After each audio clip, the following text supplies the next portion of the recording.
بسم اللہ الرحمن الرحیم۔ السلام علیکم۔ اپنے چینل پر آپ کو ویلکم کہتے ہیں۔ روزانہ ایک نئی سچی کہانی سننے کے لیے اس چینل کو سبسکرائب کر لیجئے، کیونکہ نئی کہانیاں صرف سبسکرائبرز کو ہی ملیں گی۔ شکریہ۔ وہ گھر کی بڑی بیٹی تھی، سو اس کی امی کے ہر وقت بیمار رہنے پر گھر کی ذمہ داری بھی اس کے نازک کندھوں پر آن پڑی۔ جبکہ وہ بمشکل 5ویں کا امتحان دے کر فارغ ہوئی تھی۔ پھوپھو کا گھر ساتھ ہی تھا، وہ اس کی ہر ممکن مدد کر دیا کرتی، مگر وہ خود ہی اکیلی عورت تھی۔ کیونکہ وہ صرف 3 بیٹوں کی ماں تھی، سو اپنے گھر کا سارا کام بھی ان کو خود ہی کرنا پڑتا۔ خیر، سر پر آن پڑے تو ہر کسی کو سنوارنا بھی آ جاتا ہے۔ وہ بھی مڈل تک پہنچتے پہنچتے کافی تیز ہو چکی تھی۔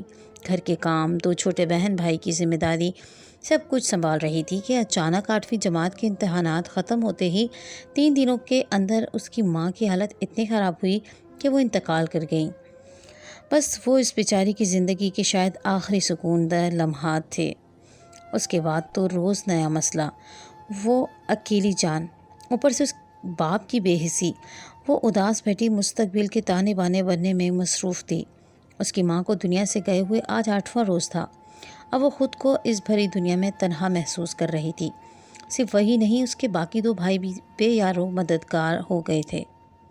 ممتا کی شفقت اب اس کے سر پر نہیں رہی تھی۔ اگرچہ باپ موجود تھا، مگر ہونے کے برابر۔ اسے اپنے بچوں کی کوئی فکر نہیں تھی، لیکن ماں کے جانے کے بعد اس میں سمجھداری پیدا ہو گئی تھی۔ وہ خود بخود ہر کام میں طاق ہو گئی تھی۔ شاید حالات نے اسے سختیاں سہنے پر مجبور کر دیا تھا، جبکہ باپ کی تیوریاں ہمیشہ چڑھی رہتی۔ وہ معمولی سی بات پر غصہ کرتا اور بچوں کو روٹی کی طرح دھنک کر رکھ دیتا۔ شاید بچوں کو بوجھ سمجھنے لگا تھا۔ مہرو نے اسکول جانا بھی چھوڑ دیا تھا۔ چھوٹی بہن نیلو ابھی 7 ماہ کی تھی۔ گھر کے کاموں سے فارغ ہو کر وہ سارا وقت اسی کے ساتھ گزارتی۔ کم عمری میں پیش آنے والے حالات نے اسے خواہشات کو مارنا سکھا دیا تھا۔ بظاہر وہ بچی تھی، مگر اپنی سنجیدہ باتوں سے سمجھدار عورت کی طرح لگتی تھی۔ ندیم لاہور میں کسی فیکٹری میں اوسط درجے کا ملازم تھا۔ وہ چند ماہ میں گھر میں رہ کر واپس چلا گیا۔ ابا کے جانے کے بعد وہ بالکل اکیلی رہ جاتی، مگر بھلا ہو کے برابر میں اس کے پھوپھا کا گھر تھا، جو ان سب کو بہت چاہتے تھے۔ مختلف مزاج کے باعث اس کے پھوپھا اور ابا کی آپس میں کبھی نہیں بنی۔ پھوپھا، جو ابا کے سگے چچا زاد تھے، ہر کام میں بیوی سے مشورہ لینے کے عادی تھے، جبکہ ندیم صاحب ان کا مذاق اڑاتے اور انہیں زن مرید ہونے کا طعنہ دیتے۔ اس لیے قریب رہ کر بھی دلوں میں دوریاں تھیں۔ لیکن یہ ان کی محبت کا نتیجہ تھا کہ انہوں نے دونوں گھروں کے درمیان اٹھی دیوار گرا دی، جس پر مہرو نے خدا کا شکر ادا کیا۔ ویسے بھی ابا تو لاہور جا کر بچوں کو جیسے بھول ہی گیا تھا۔ اس نے گھر خرچہ بھیجنا بھی بہت کم کر دیا تھا۔ ان حالات میں پھوپھا ہی ان لوگوں کی کفالت کرتے تھے، مگر ان کی آنکھوں سے اپنے کزن کے لیے شکوے اور ناگواری چھلکتی۔ وہ بیچارے بھی کیا کرتے، ان کے اخراجات بھی تو کم نہیں تھے۔ پھر آمدنی کا واحد ذریعہ بھی تو جوتوں کی چھوٹی سی دکان تھی۔ لیکن وہ شخص اس سب کے باوجود اپنے فرائض نبھانے میں ہرگز کوتاہی نہیں کرتا تھا۔ زندگی گھسیٹ گھسیٹ کر جیسے تیزی سے چل رہی تھی کہ 1.5 سال بعد ہی ندیم کی آمد سے ان کی زندگی میں پھر سے زہر گھل گئی۔ وہ اپنے ہمراہ ایک عورت بھی لایا تھا۔ گہرا کالا رنگ، موٹے نقوش، معمولی سوٹ میں ملبوس، عجیب کرختی لیے صورت والی عورت۔ یہ ان کی ماں تو نہیں ہو سکتی تھی۔ مہرو اپنی ماں کا پر تو تھی، پر بہت ہی خوبصورت اور نازک سی بچی تھی، جبکہ نئی ماں کے چہرے پر چھائی ہوئی کرختی اور مکاری دیکھ کر وہ ڈر گئی۔ پھوپھا اور پھوپھو کو اس کے باپ کے اس فیصلے سے اختلاف تھا، مگر اب کچھ نہیں ہو سکتا تھا۔ اگلے دن ہی دیوار پھر سے اٹھ گئی۔ یہ سب کروانے والی وہی کالی سریا بیوی تھی۔ دعائیں مانگتی مہرو کا دل پوری طرح ٹوٹا تھا۔ وہ سوچنے لگی کہ یہ عورت کتنی خبیث طبیعت ہے، جس نے آتے ہی ابا اور پھوپھا میں رنجش پیدا کر دی۔ سخت سردی کے اس رات مہرو اور اس کے چھوٹے بہن بھائی نے بنا دروازے کے اسٹور نما کمرے میں ٹھٹرتے ہوئے گزاری تھی۔ گھر کے واحد کمرے میں ابا اپنی نئی بیوی کے ساتھ ایسے مزے سے سوئے کہ اگلے دن 10 بجے تک کمرے سے باہر نہیں نکلے، جبکہ اس کمرے کے پہلو بنا کمرہ نیلو، کاشی اور مہرو کا ٹھکانہ تھا۔ کھلے دروازے میں ٹھنڈی ہوا ساری رات ان کے جسم کو چھید کرتی رہی۔ مہرو اور کاشی تو سمجھدار تھے، مگر 1.5 سالہ نیلو سے سردی برداشت نہیں ہو رہی تھی۔ ایسے میں مہرو اسے اپنی باہوں میں بھر کر سینے میں بھیج کر اسے اپنے وجود کی گرمی پہنچانے کی ناکام کوشش کرتی۔ وہ اب اپنی معصوم ننھی سی بہن کو کیسے بتاتی کہ اسے اس کمرے سے بے دخل کرنے میں اس کی سوتیلی ماں ہی نہیں، اس کا سگا باپ بھی شامل تھا۔ بظاہر بچوں کا خیال رکھنے کے لیے ثریا بی بی کو وہ بیاہ کر لایا تھا، مگر انہی بچوں کے وجود سے وہ یکسر لاپرواہ تھی۔ گھر کا کام بھی ابھی بھی مہرو ہی کرتی تھی۔ سوتیلی ماں پورا دن اس پر حکم چلاتی، مگر ابا کی واپسی کے دن وہ سر پر دوپٹہ باندھے ہائے ہائے کرتی روٹیاں پکانے لگتی۔ ابا کو لگتا کہ سارا دن ثریا ہی کام کرتی ہے۔ یہ دیکھ کر وہ مہرو کو ڈانٹ دیتا، جبکہ وہ بڑی گہری سمندروں جیسی نیلی آنکھوں میں آنے والے آنسو کو خاموشی سے پی جاتی۔ وہ باپ کو نہ بتاتی کہ سارا کام وہی کرتی ہے۔ ثریا بی بی کو آئے ہوئے 4 مہینے ہو گئے تھے۔ اب تو اسے بس حکم چلانے کی عادت سی ہو گئی تھی۔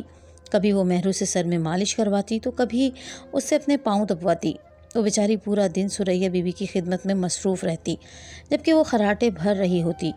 کروٹ بدلتی تو مہرو کو دیکھ کر ڈانٹ دیتی، ہٹی کٹی ہے، تیرے ہاتھوں میں دم نہیں؟ چل جا، سو جا، کوئی کام بھی ڈھنگ سے نہیں کرتی۔ مہرو بیچاری اپنے دکھتے ہاتھوں کو دباتی چارپائی پر جا کر نیلو کے پاس لیٹ جاتی۔ ایک دن کاشی اسکول گیا ہوا تھا، جبکہ مہرو گھر میں نیلو کے ساتھ اکیلی تھی اور ثریا بی بی محلے میں گئی تھی۔ ویسے بھی یہ اس کا من پسند مشغلہ تھا۔ مہرو بہن کو نیچے بٹھا کر جھاڑو لگا رہی تھی کہ اس کے کانوں میں سبزی والے کی آواز آئی۔ اس نے نیلو کو چارپائی پر بٹھایا اور کھلونے اس کے سامنے رکھ کر دروازے میں کھڑی ہو کر سبزی والے کو آواز لگائی۔ پھر جو ہی وہ سبزی لے کر مڑی، اس کی نظر برابر والے گھر سے نکلتی ثریا بی بی پر پڑی۔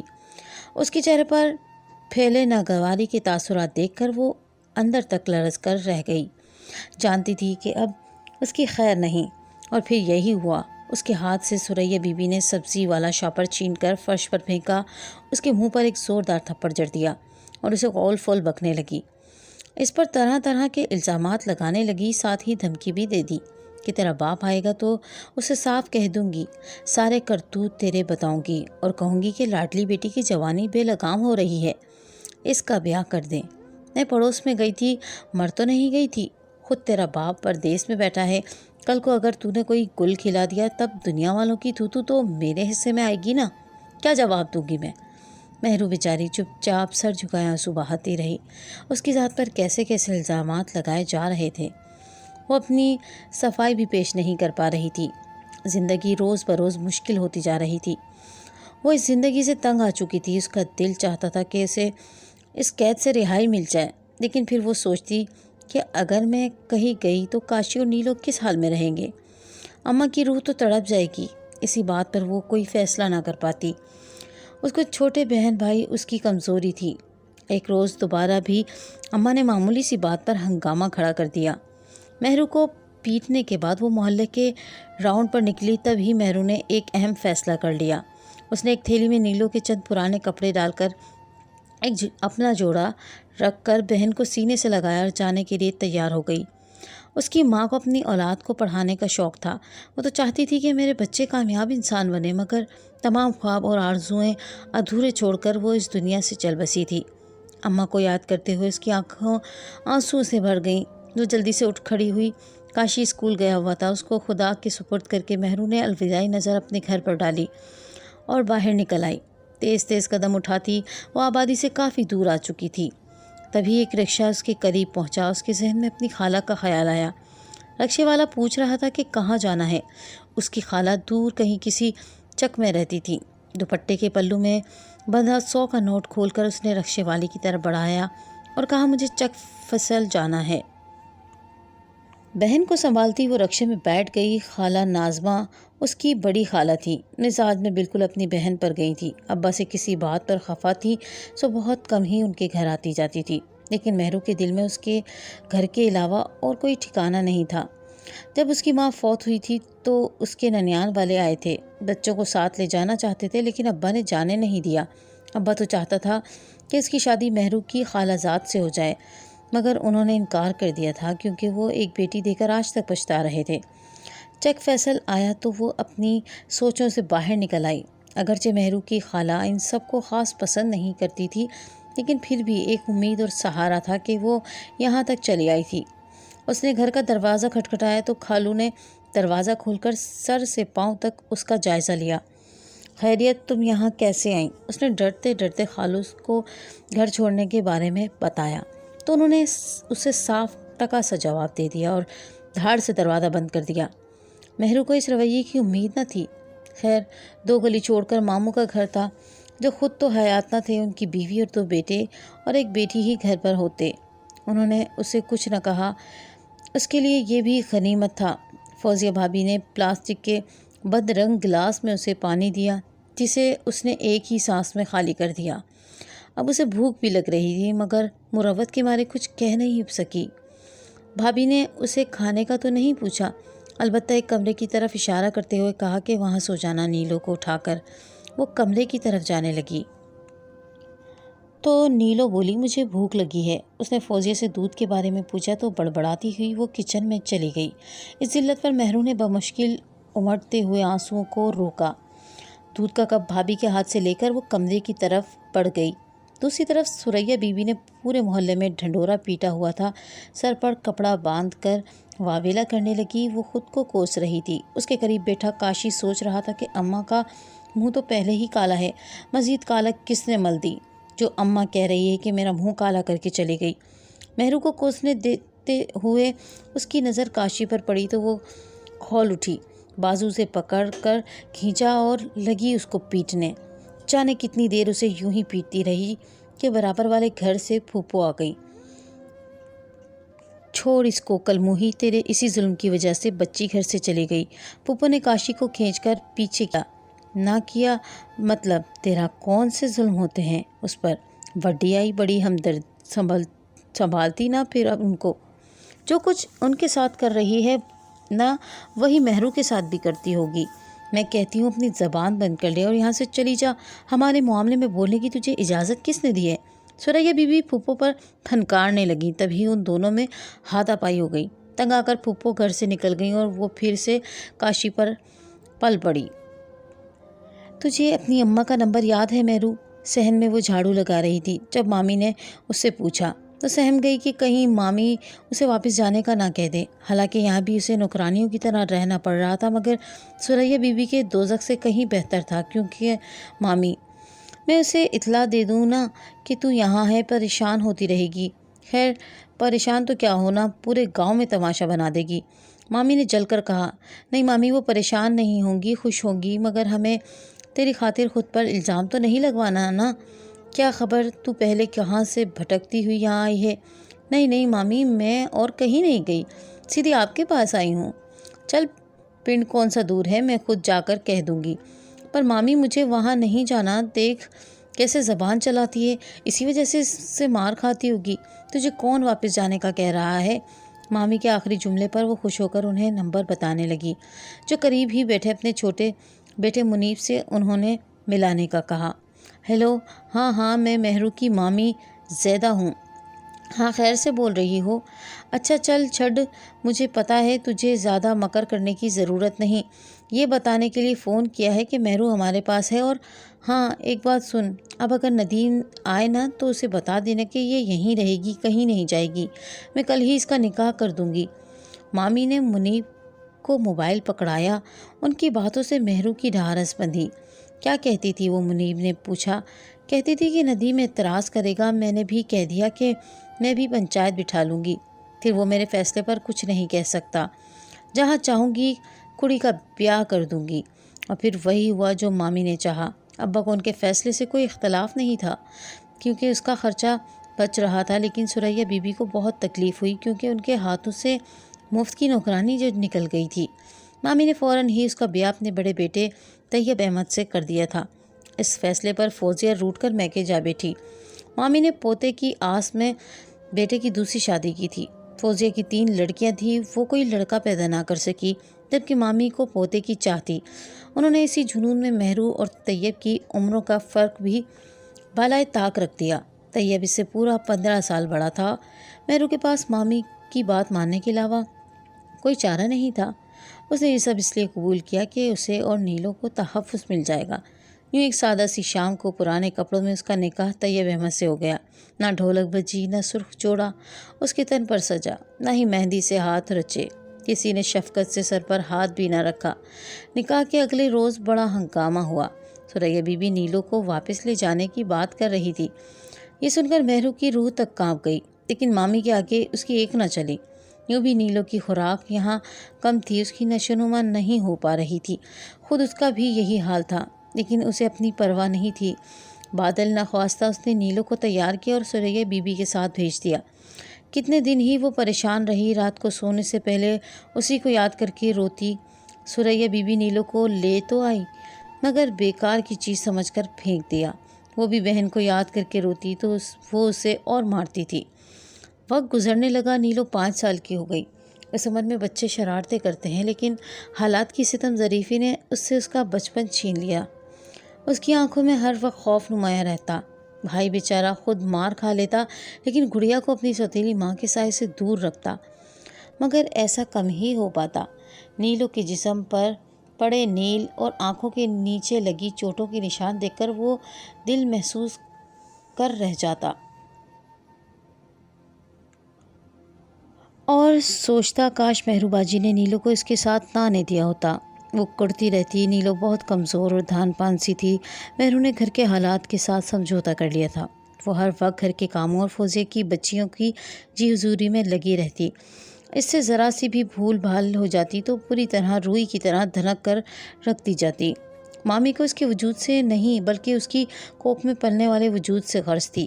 وہ ماں بننے جا رہی تھی، اب اپنے وجود سے ایک زندگی کو جنم دینے والی تھی۔ مامی اور طیب خوش تو تھے، لیکن ساتھ ہی لڑکے والی بات بھی ذہن نشین کرا دی گئی۔ مہرو نے بہت کوشش کی کہ فوزیہ کی بچیاں اس سے مانوس ہو جائیں، مگر وہ تو اس کے سائے سے بھی دور بھاگتی تھیں، جبکہ مہرو دن بدن کمزور ہوتی جا رہی تھی۔ اس کی صحت کا خیال رکھا جانا چاہیے تھا، مگر آرام تو دور کی بات، اسے ایک پل کو سکون نصیب نہ ہوتا۔ پھر ایک دن اس نے پیاری سی مگر مردہ بچی کو جنم دیا، لیکن لڑکے کے بجائے لڑکی کی پیدائش پر گھر والوں کو گویا سانپ سونگھ گیا۔ مامی نے طنزیہ جملوں کی بارش کر دی۔ طیب نے بھی منہ موڑ دیا۔ بچی کی پیدائش نے اس کو چڑچڑا کر دیا۔ پھر کسی دن معمولی سی بات پر طیب نے مہرو کو طلاق دے دی۔ وہ کتنی دیر ساکت رہی، ہوش آنے پر اس کے کمرے سے چلی آئی جو کبھی اس کا ہوا کرتا تھا۔ اس نے ایک تھیلے میں اپنے استعمال کے چند کپڑے رکھے اور وہاں جانے کے لیے تیار ہونے لگی جس گھر کو ہمیشہ کے لیے چھوڑ آئی تھی۔ فرق صرف اتنا تھا کہ اب اس کی گود میں کوئی نہیں تھی۔ صحن میں کھڑی مامی نے اسے دیکھ کر رخ پھیر لیا۔ مہرو نے سر جھکایا اور دہلیز پار کر لی۔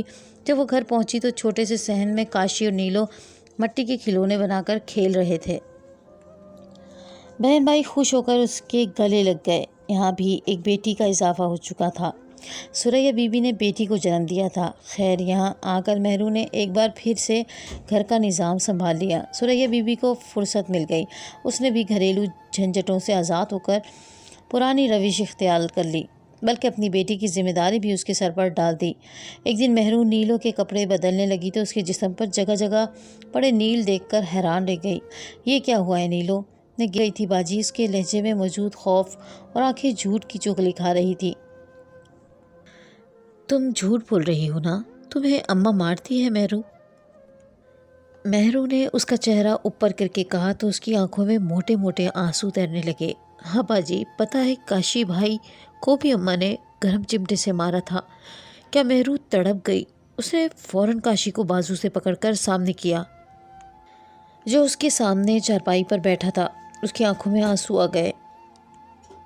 اس نے دونوں کو اپنی باہوں میں بھر لیا۔ میری جان مجھے معاف کر دو، میں تم لوگوں کے لیے کچھ نہیں کر سکی۔ اس نے دونوں کو اپنی باہوں میں بھر لیا۔ میری جان مجھے معاف کر دو، میں تم لوگوں کے لیے کچھ نہیں کر سکی۔ وہ تینوں سسک رہے تھے۔ آسمان ان کی بے بسی پر خاموش تھا، زمین ان کے بوجھ کا وجود لیے کھڑی تھی۔ وقت گزرتا گیا۔ انہی دنوں پھوپھا کی خالہ زاد بہن اپنے بیٹے کے لیے مہرو کا رشتہ لینے چلی آئی۔ ثریا بی بی تو راضی نہیں تھی، مگر اماں جمیلہ بھی جونکوں کی طرح چمٹی رہی تو رشتہ لے کر ٹلی۔ ابا نے بھی سکھ کا سانس لیا، جبکہ مہرو بے شمار خدشات کا شکار تھی۔ وہ یہ شادی نہیں کرنا چاہتی تھی، لیکن انکار بھی نہ کر سکی۔ زعیم البتہ خوبرو اور اس کا ہم عمر تھا۔ اس نے اور اس کے گھر والوں نے کھلے دل سے اس کو قبول کر لیا۔ یوں تقدیر نے یکایک اس پر خوشیوں کے در کھول دیے۔ اسے ہتھیلی کا چھالا بنا لیا گیا۔ چند دنوں میں اتنی محبتیں پا کر وہ نہال سی ہو گئی، لیکن اسے کیا معلوم تھا کہ یہ وقتی خوشی ہے۔ تقدیر نے ایک اور امتحان لینا تھا۔ اس بار جب وہ میکے گئی تو نیلو اور کاشی کو کچھ دنوں کے لیے اپنے پاس لے آئی۔ پھر ابا ان دونوں کو لینے آ گیا کہ سریا بی بی کی طبیعت ٹھیک نہیں ہے۔ مہرو نے خوب پیار کر کے ابا کے ساتھ انہیں رخصت کر دیا، مگر نہ جانے کیوں اس کا دل بہت دھڑک رہا تھا۔ اس رات وہ سونے کے لیے لیٹی تو نیلو کی یاد نے اسے بے چین رکھا۔ وہ نیند سے چیخ مار کر اٹھی۔ زعیم گھبرا کر اس کے پاس چلا آیا۔ مہرو کیا ہوا؟ اس نے سہمی ہوئی مہرو سے پوچھا۔ زعیم میری نیلو، میری گڑیا، خدا کے لیے اسے بچا لو، وہ ڈائن اسے مار ڈالے گی۔ زعیم نے اسے تسلی دی، کچھ نہیں ہوگا، تم نے خواب دیکھا ہے، ہم کل نیلو کو لے آئیں گے، پریشان مت ہو۔ اسے کچھ تسلی ہوئی تو وہ خاموش ہو گئی۔ زعیم بھی سونے کے لیے لیٹ گیا اور وہ اپنی بہن کے لیے دعائیں مانگتی رہی۔ اگلی صبح وہ جاگی تو اس کا دل گھبرا رہا تھا، جیسے کچھ ہونے والا ہے۔ وہ دعائیں مانگتی کام نپٹا رہی تھی، انجانا سا خوف اس کے اندر سرایت کر گیا تھا۔ ساس نے اس کے چہرے کو دیکھا تو اسے آرام کرنے کا کہہ کر خود باقی کے کام نپٹانے لگی۔ قریب 10 بجے اس کا موبائل بج اٹھا۔ اس نے فون اٹھایا تو دوسری طرف سے ابا کی بین کرتی آواز آئی کہ مہرو تیری نیلو مر گئی۔ مہرو کے ہاتھ سے موبائل چھوٹ گیا، وہ زمین پر بیٹھتی چلی گئی۔ نہیں ابا، تو جھوٹ بولتا ہے، وہ کیسے مر سکتی ہے؟ اس کے رونے کی آواز سن کر اس کی ساس دوڑی آئی۔ مہرو اس کے گلے لگ کر مچل اٹھی۔ اماں میں مر جاؤں گی۔ اسے کہو نا ایسا نہ کرے، ابا سے کہو، کہہ دے کہ یہ جھوٹ ہے، وہ صدمے سے نڈھال ہو گئی تھی، یہ جھوٹ ہے، میری گڑیا نہیں مر سکتی۔ مگر یہ سچ تھا، وہ مری نہیں تھی، اسے قتل کیا گیا تھا۔ اس روز نیلو کو جو تیز بخار تھا، کاشی اور ابا دونوں ورک شاپ پر گئے ہوئے تھے۔ بیمار ہونے کے باوجود نیلو نے گھر کے تمام کام کیے۔ وہ بھی لیٹی ہی تھی کہ سریا بی بی نے اسے دوبارہ چائے بنانے کا کہا۔ کمزوری سے وہ نیچے گر گئی۔ اس نے اٹھنے کی بھرپور کوشش کی، مگر اس حکم عدولی پر سریا بی بی کی تو جیسے آنکھوں میں خون اتر آیا۔ اس نے دروازے کی کنڈی چڑھائی اور نیلو کو گھسیٹتی ہوئی گھر کے باہر گلی میں لے گئی۔ بھری دوپہر کا وقت تھا، گلیاں سنسان تھیں، جبکہ گھر میں اس کی 2 سالہ بیٹی طوبہ کے علاوہ کوئی نہیں تھا۔ اسے اپنا کام کرنے میں دشواری پیش نہیں آئی۔ سریا بی بی نے اس کی موت کو حادثاتی موت قرار دیا۔ کبھی کہتی غسل خانے سے گر گئی، کبھی کہتی سیڑھیوں سے بچی کی لاش پنچایت کے سرپنچوں کے منہ پر تماچا تھی۔ وہ لوگ اچھی طرح جانتے تھے کہ اس گھر میں بچوں کے ساتھ کیا سلوک ہو رہا ہے، اس کے باوجود خاموش تماشائی بنے رہے۔ کس لیے؟ صرف اس لیے کہ اس معاملے سے ان کا کوئی تعلق نہیں تھا۔ اگر تعلق نہیں تھا تو انصاف کے علمبردار کیوں کر بنے ہوئے تھے؟ گاؤں کے بعض لوگوں نے معاملے کو دبانے کی کوشش کی، مگر پولیس تفتیش کے لیے آ گئی۔ سریا بی بی کی بیٹی طوبہ نے آنکھوں دیکھا سچ ٹوٹے پھوٹے الفاظ میں بتا دیا۔ اس ننھی سی جان میں اتنی ہمت کیسے آ گئی تھی کہ وہ اچانک بول پڑی، مگر اس کا سگا باپ عقل کا اندھا ماننے کو تیار نہیں تھا کہ نیلو کو سریا بی بی نے قتل کیا ہے۔ پولیس نے سریا بی بی کو گرفتار کر لیا اور پھر جب اپنے انداز سے پوچھا تو تسلیم اس نے اقبال جرم کر لیا۔ اسے عمر قید کی سزا ہو گئی، لیکن ایک عدالت ابھی باقی ہے جہاں پر مجرموں کا حساب ہونا باقی ہے، اور وہ عدالت اللہ کی عدالت ہے۔ جب وہ لگے گی تو ہر ظلم کا مداوع بخوبی ہو جائے گا۔